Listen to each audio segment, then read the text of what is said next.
성도님들에게 잠시 저의 인생 스토리를 나누겠습니다.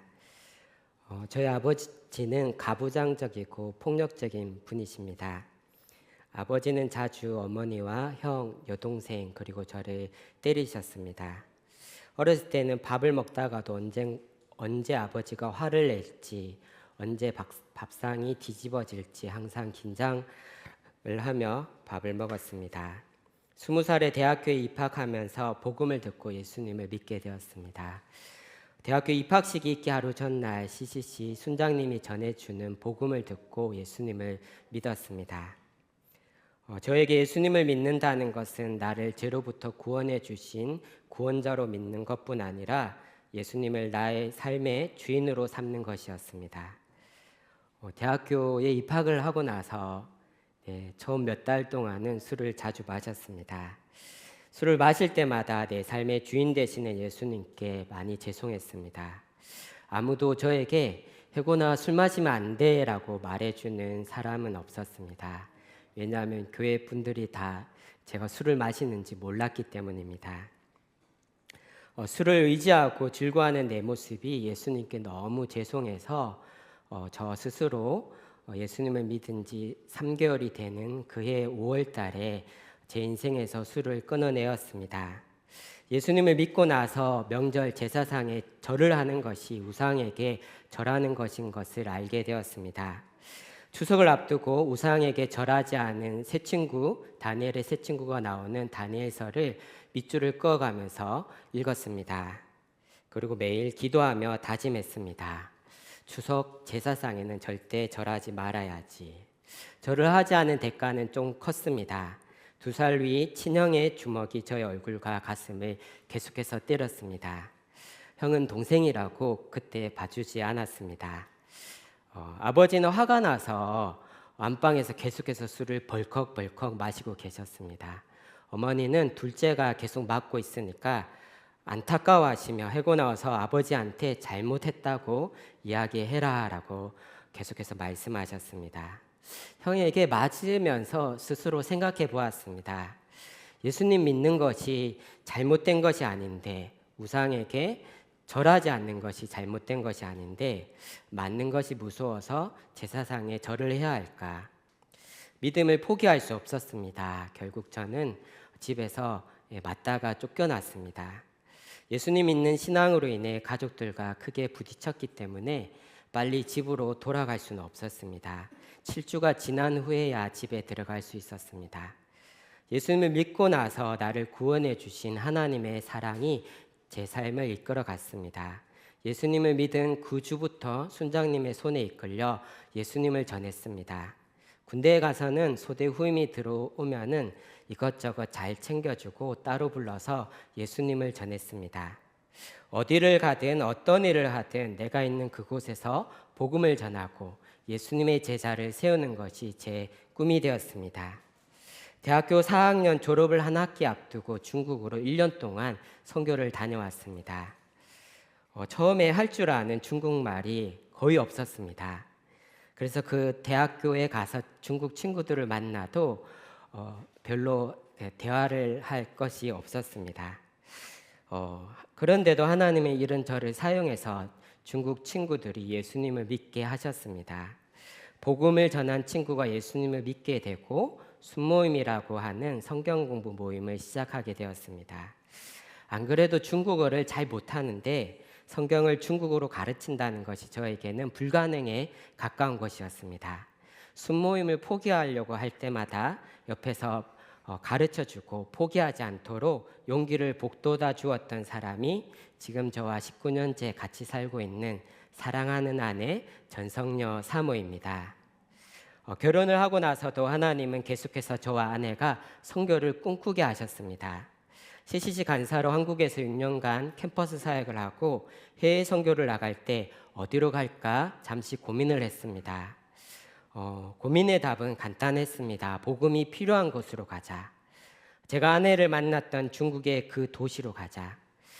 그곳 대학생들에게 복음을 전하는 선교사가 거의 없다는 소식을 듣고 그곳에 대학생들에게 복음을 전하러 갔습니다. 제가 아내 저와 아내가 만난 중국의 도시에서 두 민족 간의 유혈 충돌이 일어나서 수백 명이 죽었습니다. 한족과 유혈 충돌을 일으킨 이구르족을 뭉치게 하는 그 구심점이 이슬람교였습니다. 그래서 중국 정부는 이것을 약화시키기 위해서 이 지역의 초등학교부터 대학교까지 있는 모든 학생들이 종교를 가질 수 없게 하고 종교 활동을 하면은 퇴학을 시켰습니다. 특히 대학에서 매주 이루어지는 공산주의 사상 교육 시간에는 외국인들을 만나지 마라. 외국인들은 선교사라고 생각하면 된다. 외국인들이 접근해 오면 학교에 신고해라 라고 가르쳤습니다. 그래서 이 도시에 있던 다른 선교사님들이 이 대학생들에게 복음을 전했다가 신고를 당해서 출국 강제 추방을 당할까봐 이 대학생들에게는 복음을 전하지 않았습니다. 복음에 소외된 그들에게 복음을 전하기 위해 중국으로 다시 갔습니다. 5년간 그 땅에서 복음을 전했습니다. 그리고 지금은 한국에 와 있는 유학생들에게 예수님의 복음을 전하고 그들을 예수님의 제자로 세우는 일을 하고 있습니다.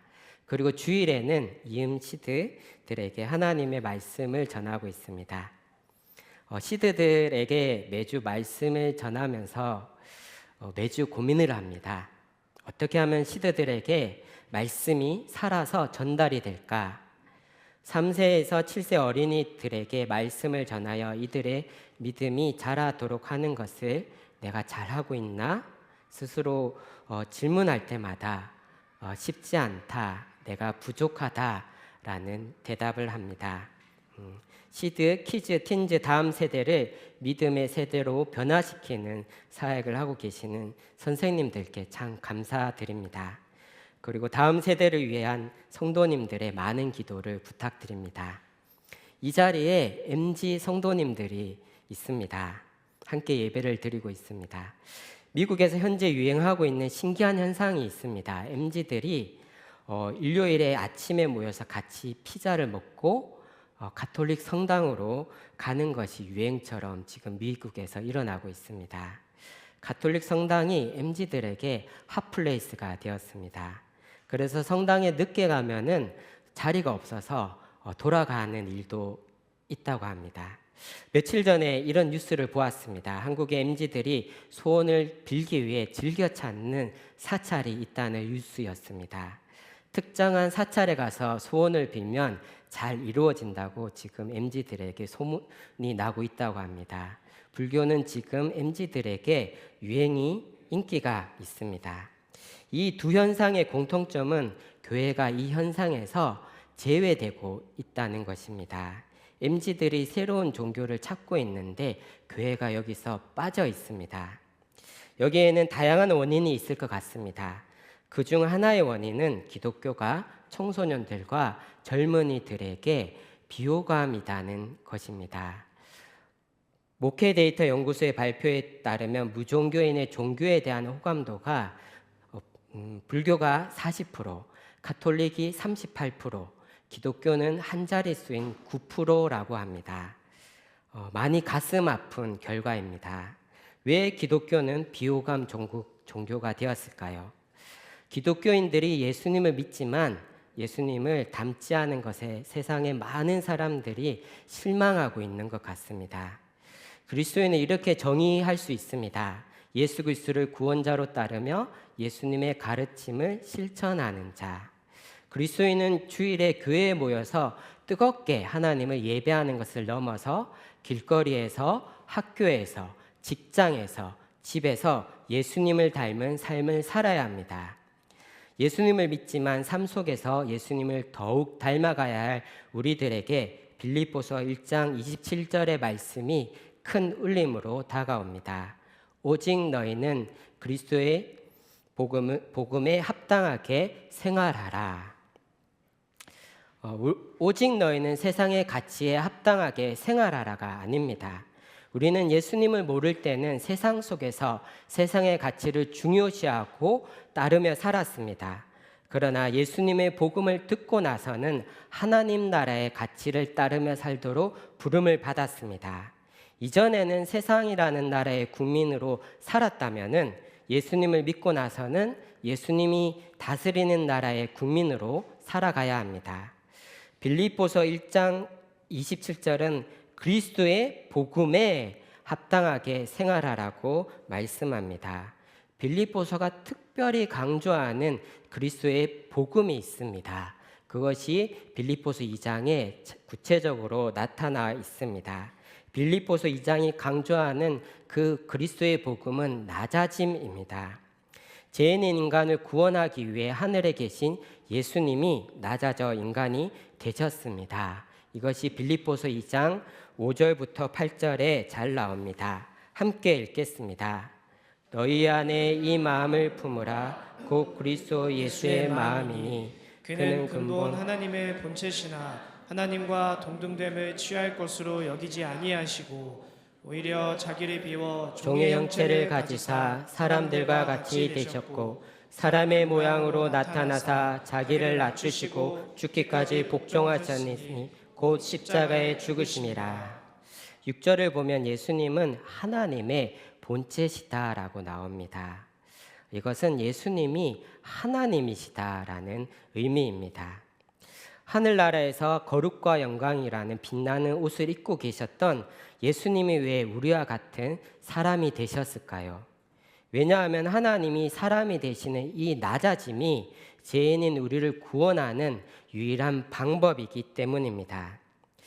우리는 죄를 지은 사람을 죄인이라고 부릅니다. 죄를 지은 사람은 어떻게 되어야 할까요? 네, 벌을 받아야 합니다. 다른 사람의 돈을 강제로 빼앗거나 길 가던 사람을 아무 이유 없이 때리면은 어떻게 해야 될까요? 거기에 합당한 벌을 받아야 합니다. 로마서 6장 23절은 죄의 삭은 사망이다라고 말씀합니다. 죄를 지은 결과는 죽음이라는 뜻입니다. 아담과 하와가 하나님께서 따먹지 말라고 한 그 선악을 알게 하는 나무의 열매를 따먹었습니다. 이 열매를 먹으면 너도 하나님처럼 될 수 있다라는 사탄의 그 속삭임에 넘어가서 하나님처럼 되고 싶어서 선악과를 따먹었습니다. 인간의 죄는 하나님을 향한 불순종입니다.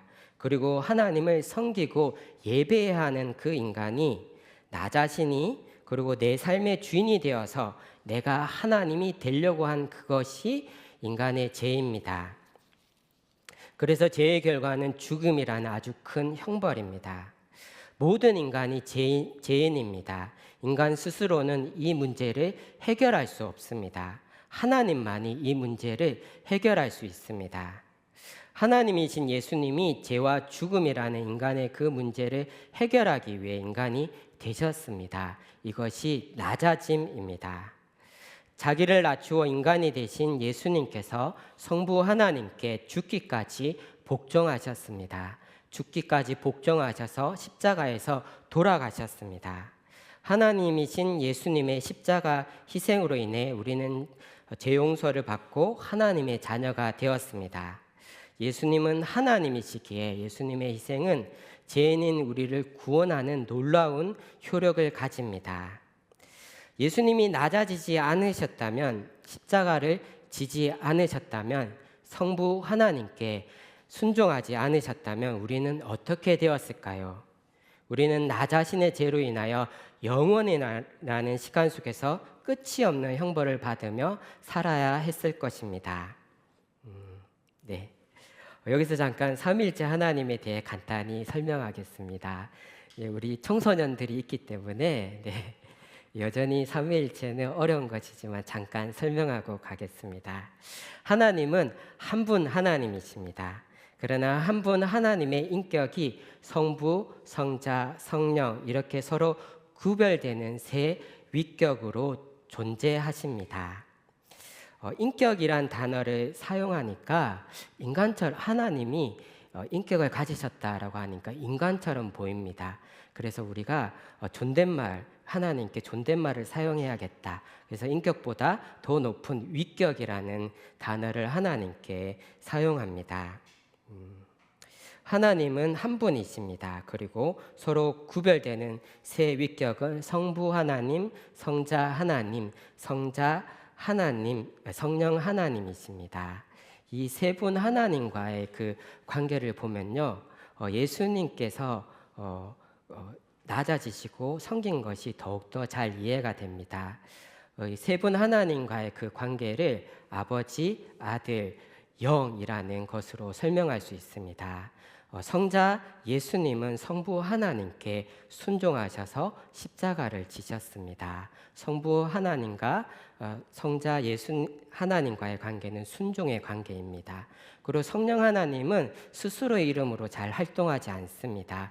누구누구의 영이라는 이름으로 자주 활동하십니다.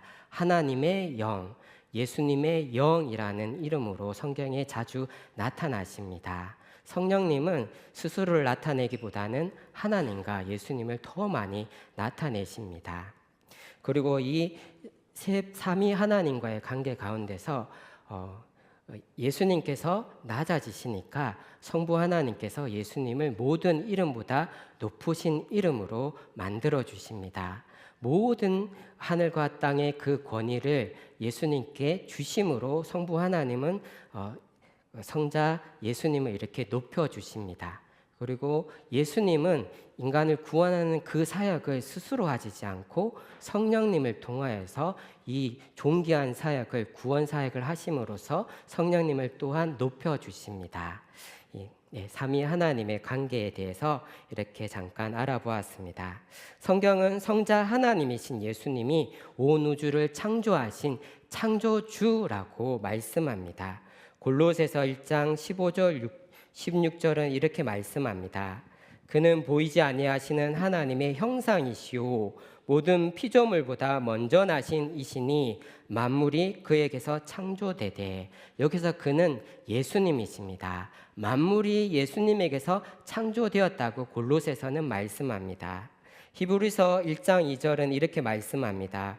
이 모든 마지막 날에는 아들을 통하여 우리에게 말씀하셨으니 이 아들을 만유의 상속자로 세우시고 또 그로 말미암아 모든 세계를 지으셨느니라 라고 말씀합니다. 아들을 통하여 이 모든 만물을 창조하셨다고 히브리서는 말씀합니다. 이렇게 성경은 곳곳에서 예수님이 온 우주의 창조자라고 선포하고 있습니다. 예수님이 성부 하나님, 성령 하나님과 협력하여서 천지를 창조하셨습니다. 삼위 하나님은 함께 협력하여 일하십니다. 창조의 능력과 영광을 가지신 예수님이 스스로 낮아져 십자가를 지시는 것이 자연스럽고 당연한 것일까요? 창조주로서 자연스러운 것은 무엇일까요? 인간이 죄를 지었다라면 그 죄에 합당하게 벌을 내리는 것이 자연스러운 것이 아닐까요? 그런데 천지를 만드신 하나님이신 예수님이 인간을 구원하기 위해 작고 작은 존재인 인간이 되셨습니다. 하나님이 인간이 되셔서 광야에서 40일간 시험을 받으시고 굶주렸습니다. 그리고 예수님이 십자가에 못 박히시기 몇 시간 전에 3년간 따라다니고 충성을 바치겠다는 그 제자들이 예수님을 배반하고 도망을 갔습니다. 그리고 군인들에게 붙잡혀 모욕과 조롱을 당하셨습니다. 죄가 없으신 창조주가 죄인들을 위해 모욕과 고난을 대신 받으셨습니다. 이 예수님의 낮아짐, 겸손이 빌립보서가 강조하는 그리스도의 복음입니다. 낮아진 겸손이라는 그리스도의 복음을 진정으로 믿는다면 우리는 어떻게 될까요? 예수님을 믿고 따라가는 우리도 예수님처럼 낮아져서 겸손하게 될 것입니다. 내가 진정으로 예수님의 낮아짐을 닮아가고 있는가를 측정할 수 있는 리트머스 종이가 있습니다. 빌립보서 2장 3절이 리트머스 종이입니다. 다 같이 읽어보겠습니다. 아무 일에든지 다툼이나 허영으로 하지 말고 오직 겸손한 마음으로 각각 자기보다 남을 낮게 여기고, 오직 겸손한 마음으로 각각 남을 낮게 여기라고 말씀합니다. 옆에 있는 분들을 한번 볼까요? 옆에 있는 분, 앞에 있는 분, 그리고 뒤에 있는 분들이 모두 나보다 더 낮게 보입니까? 그래도 내가 나이도 더 많고 예배도 더 잘 드리고 기도도 더 잘하는데 아무래도 내가 더 나은데 이렇게 생각하시면 빌립보서가 말씀하는 그 낮아짐이라는 그리스도의 복음에 합당하게 생활하는 것이 아닙니다. 높고 높으신 예수님이 낮고 낮은 인간이 되셨어요. 죄가 없으신 예수님이 죄인의 모습과 같이 되셨습니다. 예수님이 낮아지셨습니다. 이 예수님의 그 겸손의 복음을 믿는다고 하면 예수님을 닮아서 내가 낮아져야 합니다. 내가 낮아지면 자동으로 다른 사람이 더 높아집니다. 그래서 빌립보서는 오직 겸손한 마음으로 각각 자기보다 남을 낮게 여기라고 말씀합니다. 예수님은 복음서에서 낮아짐이라는 섬김에 대해 말씀하십니다. 예수님이 십자가를 지기 위해서 예루살렘으로 올라가십니다. 예수님이 제자들에게 예루살렘에 가면 어떠한 고난을 받을지 자세하게 말씀해 주십니다. 그것이 마가복음 10장 33, 34절에 나와 있습니다. 보라, 우리가 예루살렘에 올라가노니 인자가 대제사장들과 서기관들에게 넘겨짐에 그들이 죽이기로 결의하고 이방인들에게 넘겨주겠고 그들은 능욕하며 침뱉으며 책짓질하고 죽일 것이나 그는 3일 만에 살아나리라 하시니라. 이렇게 예수님이 인자인 자기가 죽임을 당하고 또 고난을 당할 것을 제자들에게 알렸는데 놀랍게도 야고보와 요한이 예수님에게 찾아가 이렇게 이야기하죠. 예수님, 예루살렘에 올라가면 우리에게 좋은 자리, 예수님 다음으로 그 높은 자리를 마련해 주십시오 라고 이렇게 예수님께 요구합니다. 예수님은 며칠 뒤면은 십자가 고난을 받으시는데 제자들은 높은 자리를 생각하고 있습니다. 이것을 다른 제자들도 알게 됩니다. 이것을 알게 된 제자들이 이 야고보와 요한에게 엄청 화를 냅니다. 속으로 이렇게 생각하면서 화를 냈을 것 같아요. 내가 쟤네들보다 먼저 예수님께 찾아가서 나도 높은 자리 달라고 말했어야 했는데 쟤네들이 먼저 갔네. 내가 다른 제자들보다 더 높은 자리에 앉아야 하는데 라는 생각을 했을 것 같습니다. 이것을 아시고 예수님께서 이어서 말씀하십니다. 마가복음 10장 42, 45절 같이 읽겠습니다.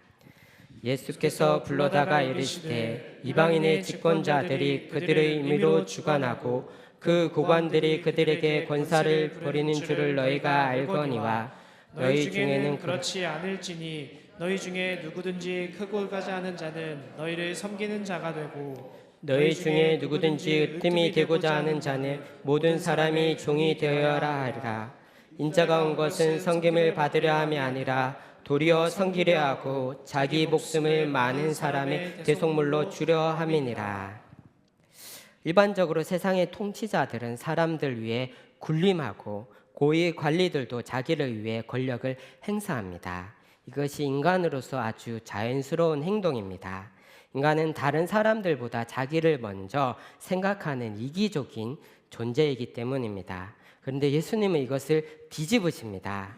너희는 그렇게 해서는 안 돼. 오히려 누구든지 으뜸이 되려는 사람은 모든 사람의 종이 되어야 해. 예수님은 종이라는 단어를 사용하십니다. 예수님 시대의 종은 인간이 아닌 물건으로 취급을 받았고 주인의 뜻에 자기의 뜻을 복종시켜야 하는 낮은 위치에 있는 존재였습니다. 높아지면 섬김을 받는 것이 당연한데 예수님은 높은 사람, 큰 사람이 되려면 모든 사람이 종이 되어서 섬겨야 한다고 말씀하십니다. 저는 군대에 있을 때 재미있는 생각을 해보았습니다. 내가 있는 군대가 하나님 나라의 군대라면 나는 어떻게 해야 할까? 성경에 나오는 예수님의 말씀대로 내가 살아야겠다라고 생각했습니다. 어느 날 모두 침상에서 쉬고 있는데 갑자기 전투 복장을 착용하고 소대 앞으로 빨리 집합하라는 전달이 내려왔습니다. 모두 침상 위에서 쉬다가 갑자기 전투복을 입고 그리고 침상으로 내려와서 전투화를 신고 전투화 끈을 묶느라고 손과 발이 아주 바빴습니다. 저도 이렇게 전투복을 입고 침상 아래 내려와서 전투화를 신고 끈을 다 묶고 나니까 제가 제일 먼저 침상 아래로 내려와 있었습니다. 자연스럽게 상황실로 가서 총기암 열쇠를 가지고 와서 소대에 있는 총기암을 열었습니다. 이때 제가 상병이었습니다. 모든 상황이 다 종료가 되고 나서 한 병장이 저를 따로 불렀습니다. 첫 마디가 야이 XX야 였습니다. 네, 영어로 한번 표현해 보면 야이 베이비야가 됩니다. 미쳤다고 상병이 총기함을 열어 라고 하면서 열을 내면서 화를 내었습니다. 군에서 일반적으로 상병이 총기함을 열지 않습니다. 2등병이나 1병이 총기함을 엽니다. 그런데 제가 예수님을 믿고 나서 성경을 통해 배운 것은 섬김이었습니다. 군인이지만 크리스찬 군인으로 살고 싶어서 다른 사람을 섬겼는데 이 병장에게는 그것이 못마땅하게 보였습니다. 한 번은 병장이 되고 나서 중대 안에 있는 다른 병장이 저를 찾아왔습니다. 야, 네가 병장 달고도 청소 시간에 청소를 하니까 내가 마음 편히 쉴 수가 없다. 송혜곤 병장은 청소 시간에 열심히 밀대로 청소를 하는데 나는 청소를 안 하면 밑에 있는 애들이 나를 뭐라고 보겠냐. 너가 병장이니까 너도 이제 청소하지 마.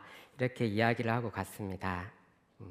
세상이 돌아가는 방식과 다르게 예수님 말씀대로 살아가는 자가 있으면 세상은 그를 이상하게 바라봅니다. 그렇지만 예수님이 가르쳐 주신 복음은 세상과 다르게 살아가라입니다. 예수님이 십자가에 달리셨을 때 들려오는 소리가 있었습니다. 마태복음 27장 39절 44절 말씀을 제가 읽겠습니다.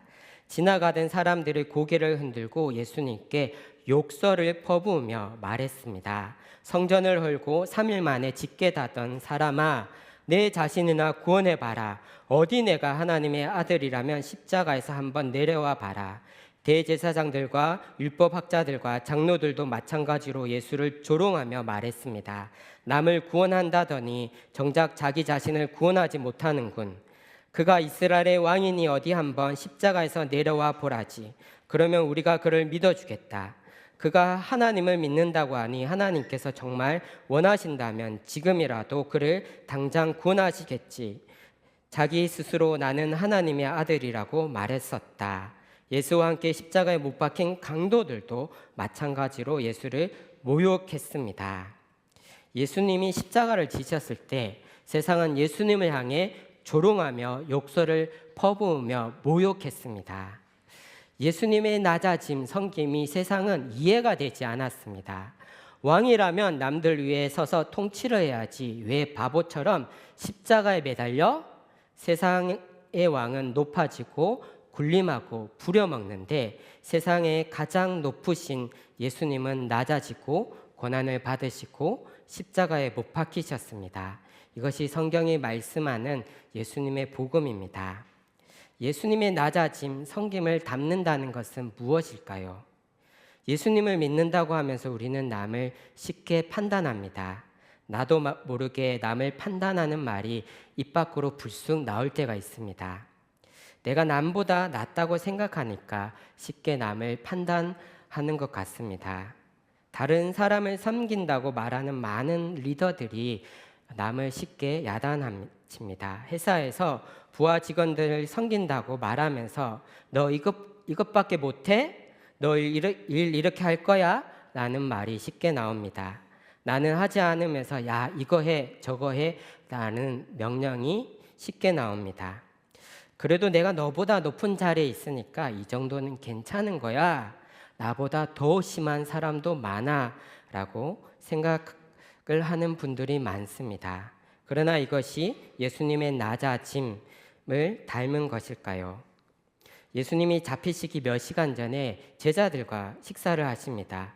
이때 제자들 사이에 누가 크냐며 다툼이 일어납니다. 네, 누가복음 22장 24, 27절 말씀을 우리 다 함께 읽겠습니다. 또 그들 사이에 그중 누가 크냐 하는 다툼이 난지라. 예수께서 이르시되 이방인의 임금들은 그들을 주관하며 그 집권자들은 은인이라 칭함을 받으나 너희는 그렇지 않을지니 너희 중에 큰 자는 젊은 자와 같고 다스리는 자는 섬기는 자와 같을지니라. 앉아서 먹는 자가 크냐 섬기는 자가 크냐 앉아서 먹는 자가 아니냐 그러나 나는 섬기는 자로 너희 중에 있노라. 예수님이 여러 번 제자들에게 섬김에 대해서 가르쳤는데 제자들이 예수님이 그 십자가에 달리시기 그 전날 밤에 저희가 최후의 만찬이라고 부르는 그 시간에 성찬식이 끝나고 나서 서로 자기가 높다고 서로 싸우고 있는 그 상황입니다. 네, 예수님이 한 번 더 이 상황에 이 섬김에 대해서 정확히 말씀해 주십니다. 앉아서 먹는 자가 크냐 섬기는 자가 크냐. 주인이 밖에서 일을 마치고 돌아옵니다. 야, 배고프니 밥상 차려와 라고 명령합니다. 섬기는 하인들이 밥상을 차려옵니다. 주인이 밥을 먹고 있는 그 시간에도 하인들은 옆에서 주인을 밥 먹는 것을 도와줍니다. 앉아서 먹는 주인이 클까요? 아니면 옆에서 섬기는 하인이 클까요? 당연히 앉아서 밥을 먹는 주인이 큽니다. 그런데 예수님은 이렇게 말씀하시죠. 나는 섬기는 자로 하인과 같은 자로 너희 중에 있다라고 말씀하십니다. 어디 그런 게 있어요. 다스리는 자인데 높은 자인데 하나님 하인처럼 섬기라니 바보예요? 네, 맞습니다. 예수님처럼 살아가려면 바보가 되어야 합니다. 세상은 계속 올라가려고 하고 남들을 위해 군림하려고 합니다. 세상은 자기가 힘이 있으면 그것을 사용하려고 합니다. 그 힘을 사용해서 남을 비난하든지 그 힘을 사용해서 명령을 합니다. 그런데 예수님은 낮아지고 섬기라고 하십니다. 예수님에게는 하나님에게는 우리를 벌 주실 힘이 있으셨습니다. 근데 그 힘을 예수님은 사용하지 않으셨습니다. 도리어 우리와 같이 낮아져서 우리와 같은 죄인의 모습이 되셨습니다. 높아질수록 더 낮아지고 더 낮아져서 섬기라는 것이 예수님의 복음이고 가르침입니다. 그런데 이것이 참 어렵습니다. 예수님 믿지만 우리 속에는 세상의 DNA가 새겨져 있기 때문입니다. 내 마음대로 하고 싶고 내 뜻대로 하고 싶고 힘이 있으면 남들에게 소리도 치고 싶고 내 성에 차지 않으면 야단도 치고 싶은 것이 우리들입니다. 이것을 거스르고 뒤집는 것이 예수님의 복음입니다.